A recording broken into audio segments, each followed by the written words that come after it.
Am I the a-hole for leaving the hospital after my fiancé told me to pay the bill?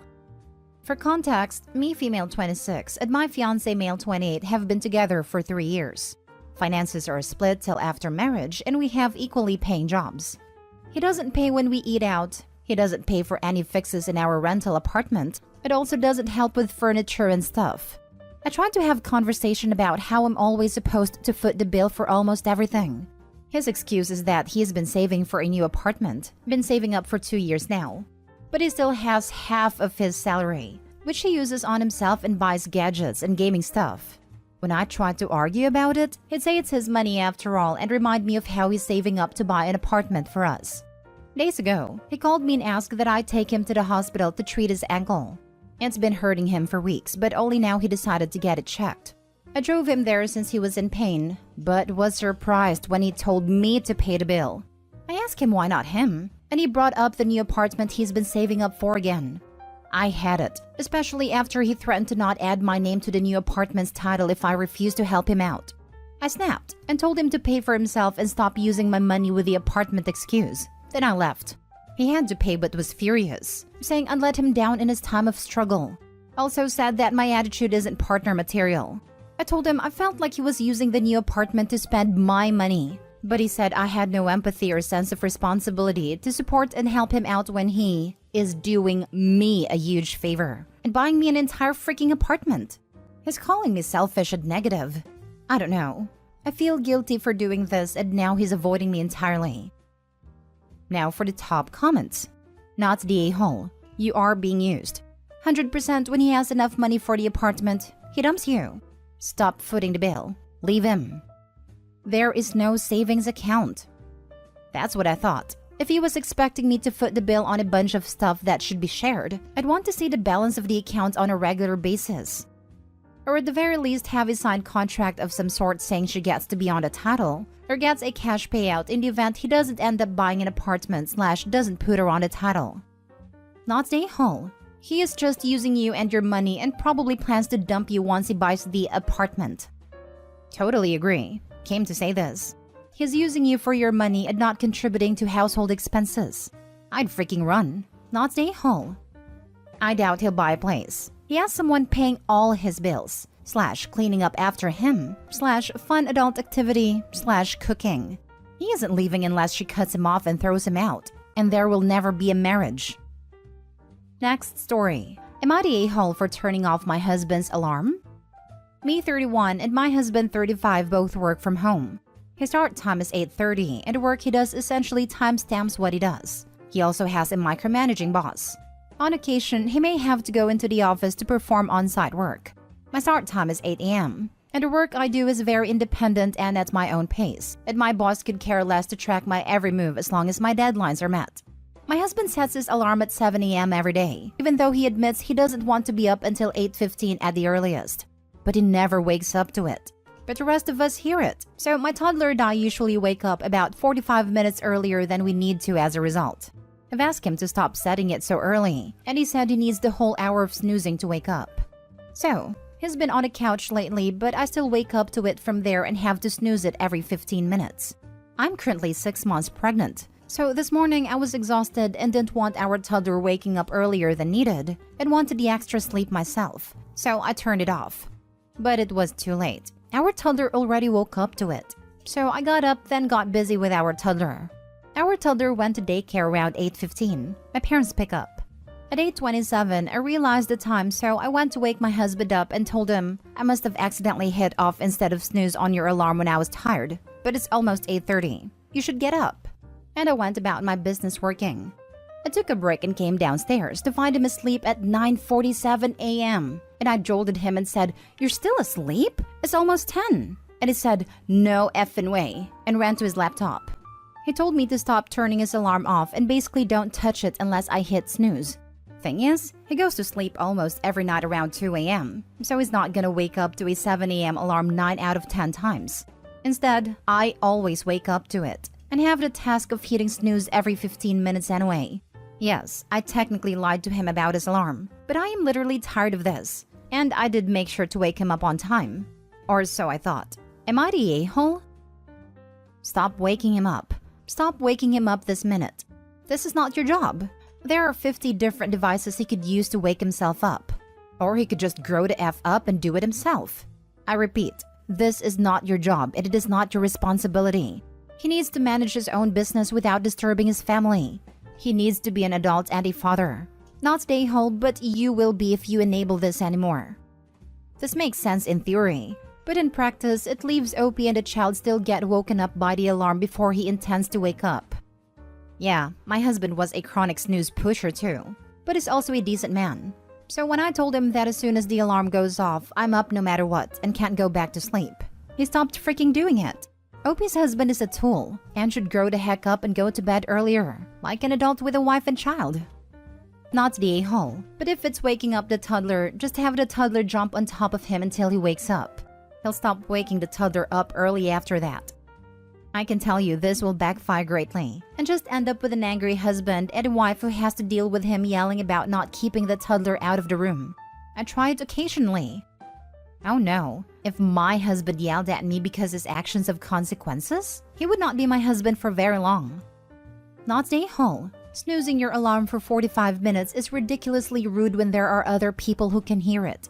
You've obviously already spoken to him about it because he was on a couch. That clearly wasn't enough. If you and your toddler are both waking up to this alarm, it's an issue.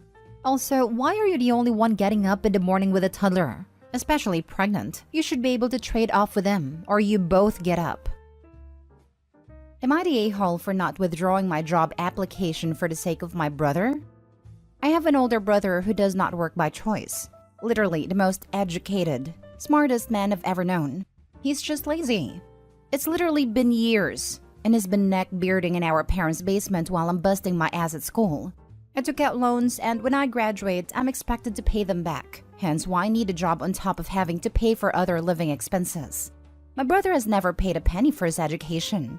My parents in their own name took out loans for him. Lately, my dad's been getting on his butt about getting a job, but my brother's been brushing him off. I was given a tip to apply to this really lucrative graduate program. It's not in my field whatsoever, but it's paid training. Really well paid. And I put in an application.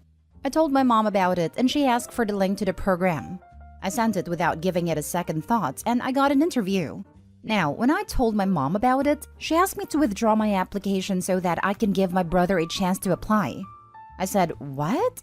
He's had literal years to apply. This is my opportunity, even if it's not in my field. There's no guarantee that I'm going to get it anyway, but I want to at least try. I need a job and I don't ever want to be financially dependent on my family. I want a life of my own, and I feel like them asking me to withdraw my application from consideration is sabotaging my future for the sake of their golden child.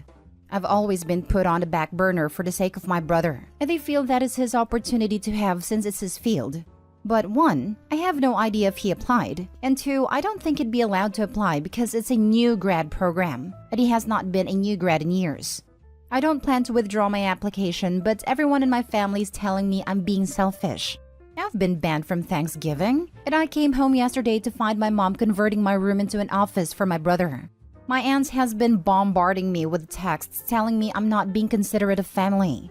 My friends are mostly on my side, except one said she sees my parents' point of view. But I don't know. Family friends I see on public won't even look at me anymore. Over an interview. It's mad. Am I the a-hole for not giving my brother this opportunity? Not the a-hole. Their request is nonsensical, and your family appears to be smoking some wacky tobacco. Get the job and put your career trajectory on an onwards and upwards path and never look back. And when those mooches call wanting money and favors, go, new phone, who's this? Not the a-hole. Remind all the people in your family that are upset over this that you, unlike your brother, have school loans to pay. Jeez. Why is your family so lopsided in their support of their kids? Is your brother expected to care for your parents financially in their retirement? Unfortunately, that responsibility will fall to the girl in the family, aka me, the only girl in my Asian family. No, it won't, because you don't actually have to. When you are old, do you want to be begging and relying on your kids? No? Stop the cycle and mind your own finances, especially given the way they've been treating you. Next story. Am I the a-hole for telling my step-siblings I only help people I care about, which doesn't include them? My dad and his wife blended their family 7 years ago. Me, 16 male, and my brother, 13 male, come from our parents' marriage. Our mom died 9 years ago. Beth, 15 female. Luke, 14 male, and Laura, 12 female, come from dad's wife's first marriage. My dad and his wife also have Katie, 5 female together. I have a pretty complicated history with learning disability. I was diagnosed before my mom died and always struggled with school, reading, and writing. I used tech to help me write stuff like this. I can speak fine, but actually reading or writing anything, including numbers, is terrifying to me. It's something that has meant I need a lot of extra help in school. My mom used to read stuff like menus out to me. My brother actually started doing it when he got better at reading too. It's something I can't hide and it's embarrassing as hell. It's something my step-siblings have made fun of since forever. Beth made a really hurtful comment the first time she realized, and her mom corrected her. But since she and her siblings were not happy with her mom meeting my dad, and since I would do things differently, like I never did homework at home, they would tease me and taunt me behind their mom's back. I spoke up a few times, and it got corrected pretty hard. Eventually, it got to the point where I no longer saw the point of saying anything. Around that time, it got to the point where I would tell my friends to pretend my step-siblings weren't part of my family or my life, because I didn't want them to be. I got my license over the summer and got permission to drive my dad's car. I've been bringing my brother places sometimes, and suddenly my step-siblings have been trying to be nice to me. I ignore them. I say no to bringing them places. A few days ago, Beth wanted to go to this dance practice related to the dance classes she does. Her mom couldn't take her because she's sick. My dad wasn't around either. My dad's car was at home though, so she asked me to bring her. I said no. She followed me around begging and I kept saying no.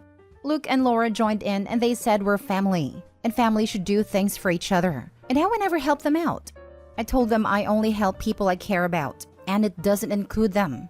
Their mom overheard, and once my dad got home, they told me what I said was really unfair and cruel. They took away my ability to drive the car. Dad wanted me to apologize and say I didn't mean it. But I did, and I can see they all think I'm wrong for that.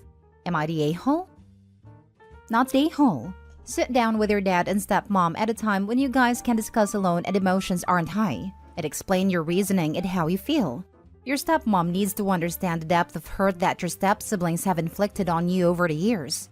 Because right now, they probably just view it as a typical step-sibling arguments. This has been discussed in depth before. My brother got in some trouble about 3 years ago for locking Beth and Luke in a room while Laura was at a friend's house and the adults were busy. When Dad found out, he was furious and explained why my brother had done it. We ended up in therapy with Dad and his wife, and the whole thing was dragged out there, including them saying we shouldn't stop caring about them because of the stuff that was happening, and how they would deal with it and our step-siblings would grow. For me, I never started to care about them, and I told them that and why. But I think they dismiss it because we're all still kids, even knowing the stuff that has been said. They see it as they will grow up and will be close as adults, but I don't ever want to be family with them. And I don't know how many more times I can tell them all the stuff that has happened and why I feel like I do. I see it as pointless by now. If it's been a few years since you've discussed it in depth, it might be worth a shot again now that you're a bit older. Otherwise, your parents really suck for not hearing you out. Either way, I'm sorry you have to go through this. It's not fair to you no matter what. The parents are probably still holding on with both hands on the dream of perfect blended family. Yeah, they are. I know they think it can still happen. Last story. Am I the a-hole for telling my dad he is a bad father? My 14 female mom passed away about 8 months ago. She got very sick a few years ago, and eventually her body couldn't handle it anymore. Her and my dad had been divorced since I was 5. After the funeral, I moved in with my dad, 40 male, stepmom Jane, 39 female, and 2 stepsisters, Alex and Sophie, 12 female and 13 female. To be frank, we've never gotten along. Jane has tried to replace my mother numerous times, even refusing to let me go back to my mom's house one weekend because I wouldn't call her mom. She's always been like this, forcing me to hang out with my stepsisters, take family photos, call them family, do family game night and so on. And ever since my mom died, she's gotten worse. Recently, she started to refer me as her daughter at family functions. None of my mom's side of the family likes her. Last night, Jane had friends over. I came home at around 7 because I had practice after school. My dad told me to come and say hello to everyone even though I didn't want to, but I did it to make him happy. When I walked into the living room, Jane jumped up and gave me a huge hug, which got awkward really fast. She turned around and said to her friends, "This is Opie, mine and Dad's name's first daughter." I stopped her and said, "No, you're my stepmom, not my mom." Everyone was silent, but my dad told me I needed to come with him. He took me to my room, which I shared with my stepsisters, and asked me what I was doing. I said that Jane wasn't my mother, so I wouldn't refer her as such. He started yelling at me about being ungrateful, spoiled, and a selfish brat for not accepting that this was my new family now. I started crying and yelled that he was a bad father, and that this was his new family. They never would be mine. I guess Jane heard our yelling because she ran into the room and told me that she was my mom, and the other woman didn't matter anymore because she's dead. I'm staying with my grandparents, mom's side, because Jane kicked me out, and I'm starting to feel guilty for not being more open. Am I the a-hole? Not the a-hole. Your mother may have passed, but she's still your mom. And it's wildly inappropriate not only of your stepmother to refer to you as her daughter without clearing that with you first, but even more so of your father to have such little regard and respect for your feelings that he would go off on you for correcting her. It might be for the best if you speak with your grandparents to see if they're willing to take over as your guardians for the time being, because it sounds like your father might not be mentally or emotionally mature enough to be doing so at this time. I agree. Plus, the stepmom is only connected to the OP via marriage. The minute the marriage ends via death, the stepmom is no one to her. Not the a-hole. Come on. You think you were too harsh for yelling at the woman who told you your mother doesn't matter anymore because she's dead? Really? OP is also 14 and probably still mourning, so maybe they don't deserve to be helped that way.